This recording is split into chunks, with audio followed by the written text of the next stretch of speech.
Assalamualaikum warahmatullahi wabarakatuh.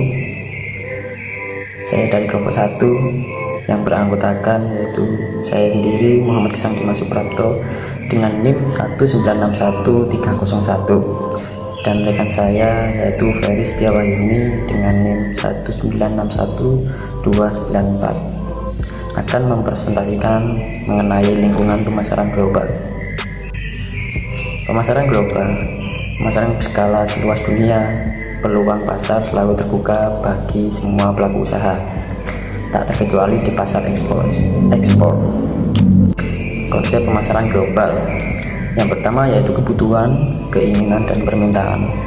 Yang kedua, produk. Ketiga, nilai, biaya, dan kepuasan. Keempat, pertukaran, transaksi, dan hubungan. Kelima, pasar. Dan keenam, pemasaran dan pemasar. Pembagian lingkungan pemasaran. Yang pertama yaitu lingkungan mikro. Faktor-faktor lingkungan di luar perusahaan yang memberi pengaruh secara langsung dan cukup kuat pada perusahaan dalam proses pengambilan keputusan. Pemasaran perusahaan yang mempengaruhi kemampuannya untuk melayani pelanggan terdiri dari yang pertama yaitu perusahaan, kedua pemasok, ketiga perantara, keempat pelanggan, kelima pesaing, dan keenam yaitu masyarakat. Yang kedua adalah lingkungan makro, yaitu kekuatan masyarakat yang lebih luas yang mempengaruhi seluruh lingkungan mikro pemasaran perusahaan yang mempunyai pengaruh tidak langsung terhadap pemasaran.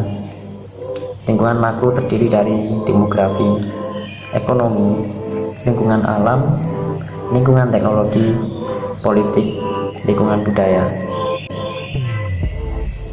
Aspek dasar dari budaya.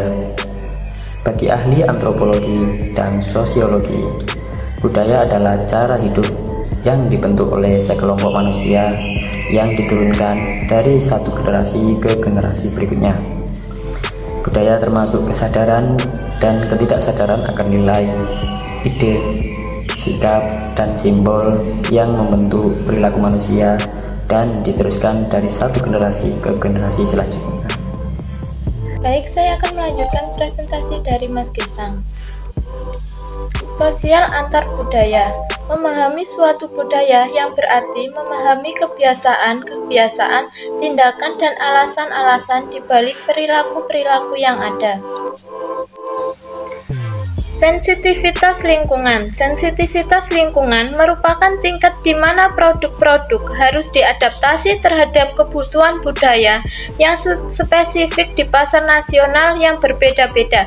Perusahaan dengan produk-produk tidak sensitif terhadap lingkungan akan menghabiskan sedikit waktu untuk menentukan kondisi pasar lokal yang spesifik dan unik karena produk itu dasarnya universal. Pendekatan analisis faktor-faktor budaya. 1. Pendekatan negosiasi. Negosiasi adalah sebuah pendekatan yang digunakan untuk mengelola atau menangani konflik yang ada di dalam berbagai bidang dan konteks komunikasi, yaitu komunikasi interpersonal dan komunikasi antar pribadi.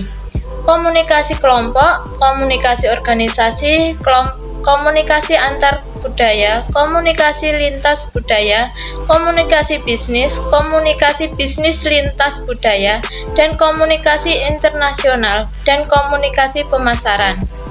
Berikut adalah intisari pendekatan negosiasi. 1. Pendekatan struktural, 2. Pendekatan strategis, 3. Pendekatan proses, 4. Pendekatan perilaku. Pengaruh pemasaran produk.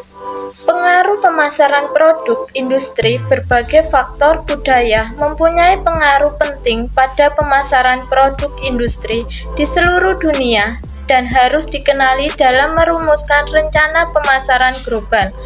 Beberapa produk industri dapat menunjukkan sensitivitas lingkungan, pengaruh pemasaran, produk konsumen, budaya mempunyai pengaruh yang signifikan terhadap perilaku konsumsi, penggunaan media, dan kepemilikan barang yang tahan lama. Produk konsumen mungkin lebih peka terhadap perbedaan budaya daripada produk industri. Kelompok kami menggunakan UMKM, toko grosir jilbab yang berada di Gading Mangu, Perak. Sekian presentasi dari kelompok kami. Apabila ada salah kata maupun ucapan, kami mohon maaf sebesar-besarnya. Wassalamualaikum warahmatullahi wabarakatuh.